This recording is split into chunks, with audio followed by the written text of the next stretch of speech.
him, right? Possibly have his life done in. And so he left and he sailed and headed over to America. I don't know if he sailed or flew, but I believe it was sailing. And he sailed over to America. And that's where he was. Decision, right? Stay, fight for what you believe in and possibly die, or head back to safety where you can continue to write and make an influence in different ways. And Bonhoeffer was a great writer. He wrote a book called The Cost of Discipleship, which is still read by Bible students today in college. And he had a gift, and people didn't want him to have his life cut short. Now, we're going to come back to Bonhoeffer in a little bit, but Paul was in the same kind of situation. At the same time, he knew that if he went, it was not going to be promising. Not for the kingdom of God, but for him.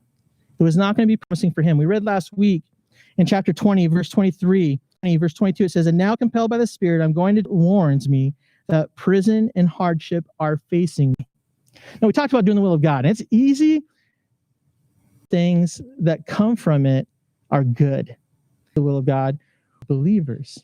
And Paul has already known this, and we've kind of seen it in different places, but he really faces it in this next part in Acts 21 that Luke talks about and records. And so we're going to go through it. And there's always some different things that God's doing that is just sweet and how he brings things about. So Paul, again, is traveling. And he's traveling to Jerusalem, wanting to get there before the celebration of the harvest, Pentecost. And he's traveling there because he wants to bring this offering so they see that the Greek world, the Greek Christians, the Gentiles, are in unison with the Jewish Christians in Jerusalem.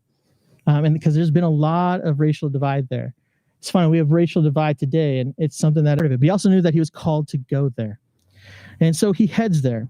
If you remember last week, he was hanging out with a church that he spent 3 years in ministry with, the leaders of Ephesus.